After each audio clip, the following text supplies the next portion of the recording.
Assalamualaikum warahmatullahi wabarakatuh. Saya Rizky Jamiah. Hari ini saya akan menyelesaikan tugas belajar di luar kelas hari ke-8. Yang pertama, mengenai video praktek penyampaian verbal kata 4 HPK menggunakan metode berdialog. Contohnya seperti ini. Pagi kakak cantik. Tadi kesininya diantar siapa? Diantar MA enggak? Terus bareng siapa lagi kesininya? Oh, PA-PA-nya juga ikut. Wah, enak dong diantar sebareng. Oh iya, kalau malam hari kakak cantik BO-BO-nya masih sama orang tua enggak? Oh, udah enggak. Wah, berarti kakak cantik pinter. 2 jempol buat kakak cantik, udah berani tidur sendiri. Kemudian, yang kedua, video praktek penyampaian verbal kata 4 HPS menggunakan metode dialog. Contohnya seperti ini. Kemarin kan hari Minggu. Siapa yang ke pasar alam? Ada nggak yang ke pasar alam? Ngapain coba? Oh, iya, jalan KAKI bareng orang tua. Wah, keren. Enak dong. Enak nggak jalan KAKI-nya? Lelah nggak? Nggak ya, karena kan banyak makanan ya di sana ya. Terus waktu ke pasar alam, kakak belanja apa aja di sana? Oh, belanja BAJU. Terus belanja apa lagi? KACAMATA. Wah, banyak dong belanjaannya.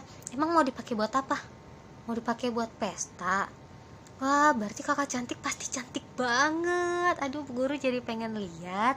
Pasti keren. Pakai BAJU baru, pakai KACAMATA baru. Pasti cantik banget. Ntar di fotoin ya, terus kasih lihat ke bu guru. Oke? Oke. Kemudian yang ketiga yaitu video jawaban atas pertanyaan tema tugas dan tanggung jawab motivator. Yang pertama, apa target dan kegiatan di kelas Bimba AIU-EO yang harus dicapai oleh motivator? Pertamanya itu suasana di kelas dipastikan selalu nyaman dan menyenangkan. Kemudian, setiap murid dipastikan melakukan kegiatan yang berhubungan dengan pengembangan minat baca dan belajar.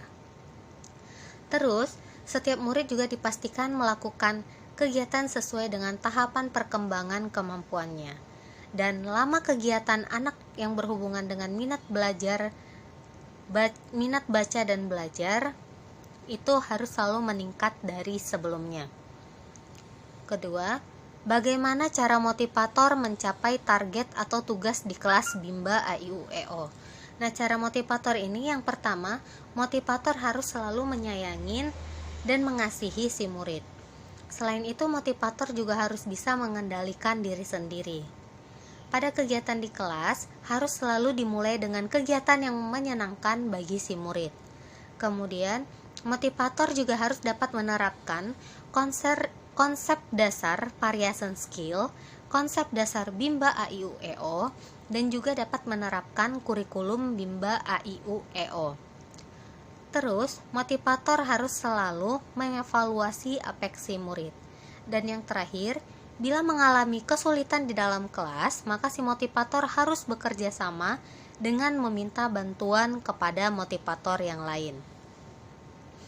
Selanjutnya, apa kemampuan kebutuhan yang dibutuhkan oleh motivator atau tugas di luar kelas Bimba AIU-EO? Yang pertama yaitu, pada saat tidak mengajar atau di luar kelas, motivator itu mau bertanya ataupun berdiskusi dengan motivator yang lain bila ada yang tidak diketahui. Kemudian, motivator juga harus mempersiapkan materi yang akan diberikan di dalam kelas. Selanjutnya, motivator juga harus mempersiapkan permainan rumah yang akan diberikan kepada murid. Kemudian, untuk menghibur murid, perlu kemampuan berdongeng, bercerita, bernyanyi, berdialog, dan juga lain-lain. Kemudian, mempelajari konsep dasar variation skill, konsep dasar Bimba A-I-U-E-O, dan juga mempelajari kembali kurikulum Bimba A-I-U-E-O. Dan yang terakhir, melaporkan segera kepada kepala unit bila ada permasalahan dengan kegiatan murid.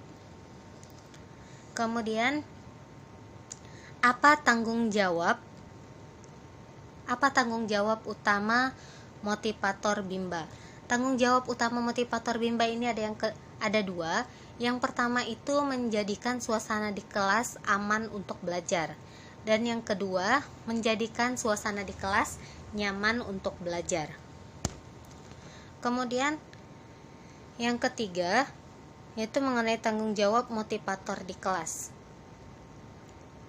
Apa yang harus dilakukan motivator untuk menjadikan suasana di kelas aman?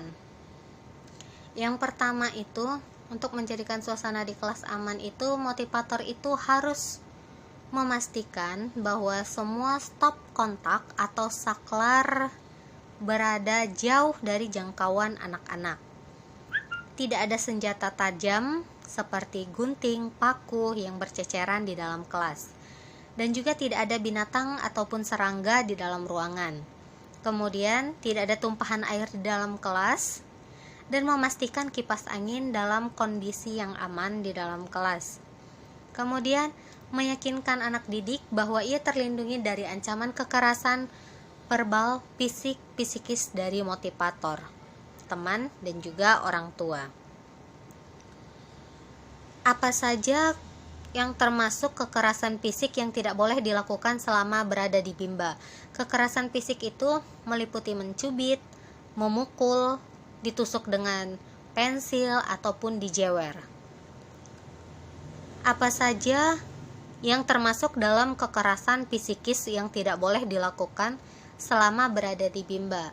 Kalau kekerasan psikis ini meliputi ditakut-takutin, diomelin, dipelototin, diancam, ataupun dicemooh, atau dipaksa belajar oleh motivatornya. Kemudian, apa saja yang termasuk dalam apa yang harus dilakukan motivator untuk menjadikan suasana di kelas nyaman? Untuk menjadikan suasana di kelas nyaman, maka motivator itu harus memastikan sirkulasi udara di dalam kelas itu baik, yaitu tidak panas, tidak pengap, dan juga tidak bau. Kemudian motivator harus selalu mengasihi murid, dan juga motivator harus selalu menyayangi murid. Kemudian yang selanjutnya, apa saja yang harus dilakukan motivator dalam mengasihi murid? Dalam mengasihi murid, motivator hendaknya tersenyum bila bertemu, menyapa bila bertemu, dan selalu bersikap periang, gembira, dan berwajah ceria bila bersama dengan murid. Kemudian belajar sesuai dengan kemampuan dan juga kemauan si murid. Berpenampilan rapi, tidak bau badan, tidak bau mulut, dan tidak berpakaian yang ketat. Kemudian, apa saja yang harus dilakukan motivator dalam menyayangi murid? Dalam menyayangi murid, motivator hendaknya melakukan tindakan preventif, itu pencegahan, saat murid mengganggu teman ataupun motivatornya. Kemudian, apa yang harus dilakukan motivator untuk menjadikan kegiatan bermain sambil belajar agar menyenangkan, yaitu menjadikan murid ceria atau senang di dalam kelas. Kemudian, murid mau melakukan kegiatan bermain sambil belajar di dalam kelas. Apa yang dilakukan motivator untuk memastikan anak melakukan kegiatan yang berhubungan dengan minat belajar.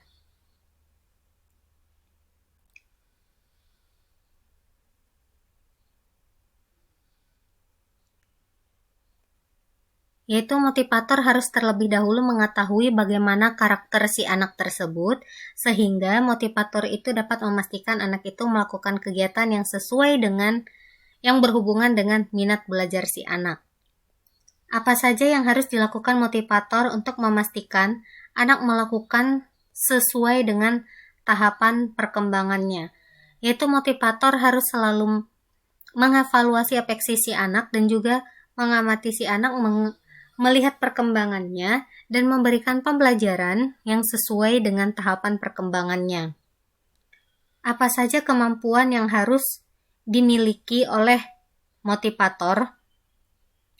Yaitu memahami konsep dasar Bimba, memahami konsep dasar variation skill, memahami kurikulum Bimba, dan juga untuk menciptakan pattern learning, maka si motivator harus memiliki kemampuan bernyanyi, berdialog, bercerita, ataupun berdongeng. Terus, motivator juga harus mampu mempersiapkan materi sebelum belajar di dalam kelas. Sekian dari saya, tetap semangat dan terus belajar. Assalamualaikum warahmatullahi wabarakatuh.